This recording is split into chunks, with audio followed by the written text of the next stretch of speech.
Hello, everyone. Welcome to Woodside SDA Youth, where we are doing 365 days with Jesus, or in other words, the Bible reading plan.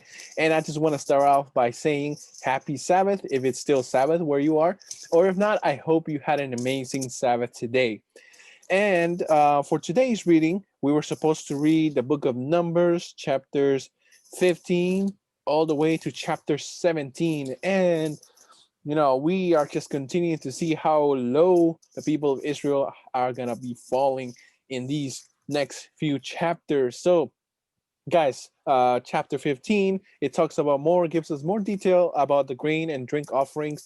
And it gives us a wonderful detail that all the offerings that God is giving to them for them to perform, they should include all the foreigners that are with them. Everybody who is there, who just joined them, who is coming from a strange land, they should also partake in all these wonderful ceremonies and offerings. So here we see God providing also for those who have no homes and who just joined the people of Israel. It also gives us more details about intentional sins and what offerings they should do for those and the consequences. And also it gives us a very uh, small little story about someone who breaks the Sabbath, right? And we'll talk about it later on. It also tells us about what to do when someone thinks about the sin that they're going to do, not unintentional sins, but intentional sins. Someone who thought about it, it talks about that. And in chapter 16, we have a very sad chapter where Korah and all the other people, the Levites, rebel against God, and God has no choice but to punish them. And he opens up the earth, swallows Korah and the other guys, and he also sends fire to those who oppose this power, especially those who were Levites. Now, in towards the end of chapter 16, people's hearts didn't change. They still complain to Moses. They look at Moses as the evil person, while we have clearly seen that Moses was the one who interceded for them. It was Moses who told God, please help my people, please don't punish my people. But these people were just so blinded in fear, so blinded by Satan. They didn't have faith at all, that they just all that led them to do these horrible things. In chapter 17, we see Aaron's rod, how it blossoms, and now it was put in the tabernacle or in the Ark of the Testimony. So let us go and touch the 3 points. The first one being, what new things did I learn? I learned, let's see, I learned in chapter 16 when the earth opens up and swallows Korah and his families, and Dathan and Abiram.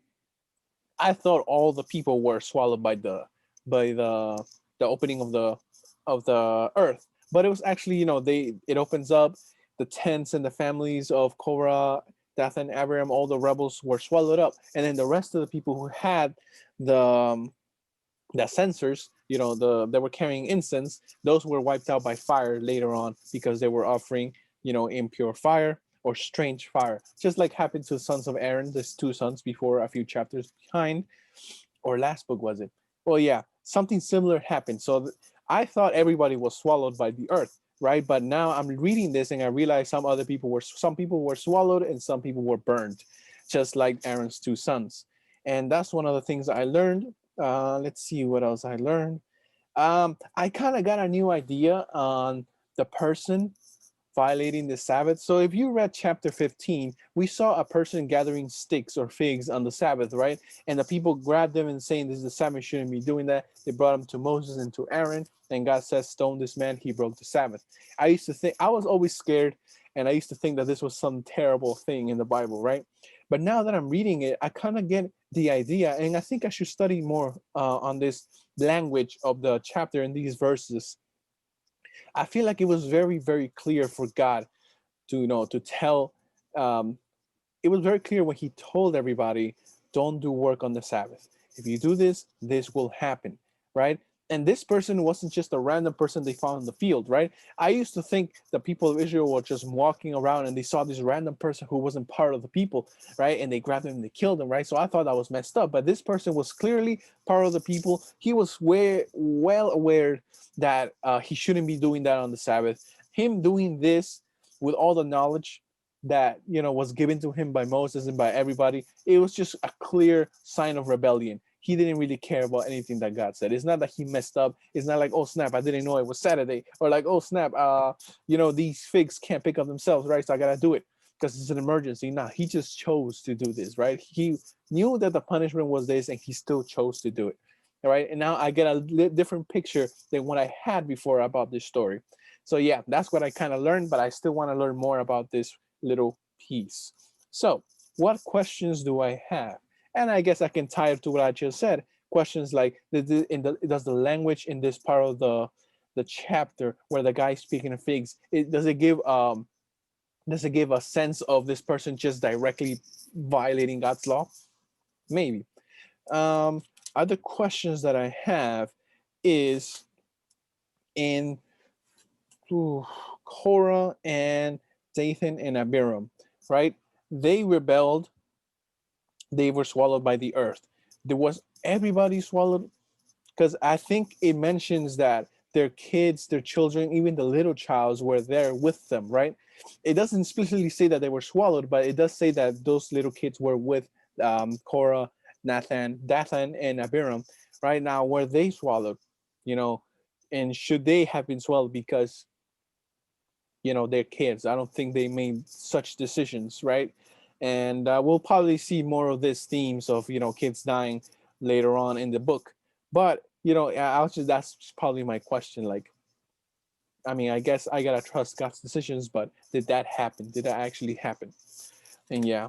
And the last point I want to address with you guys is, what can I apply to my life? What message does God have for me today? And I think that the message that I got, especially from chapter 16, is that God gives you a choice. God, you know, was with Korah. Let's not forget that Korah was just a random guy who just decided to rebel against Moses and Aaron. Korah was a possibly, very, very possibly, actually, he actually probably was a family member of Moses and Korah. They were family, right? And not even that, but he was a Levite. He was, after we have read many, many chapters on how God treated the Levites very special, on all the wonderful experiences he provided to the Levites apart from the rest of the people.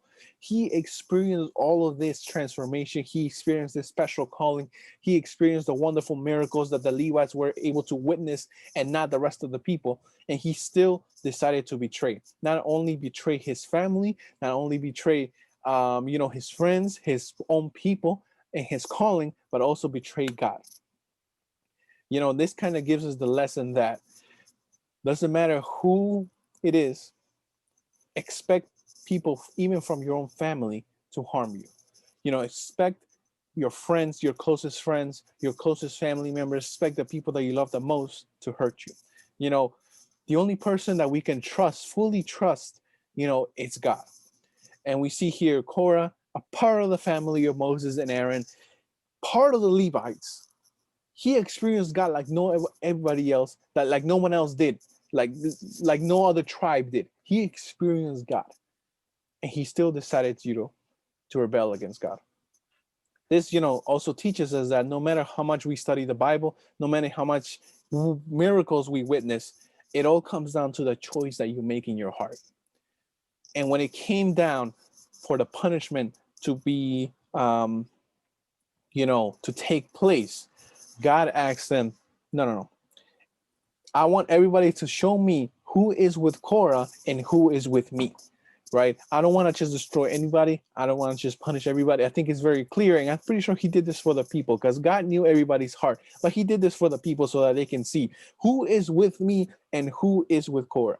Right here, the people had the chance to choose God or choose the devil or choose Satan or choose the, evil. And a lot of people chose evil. God told them, please think about it.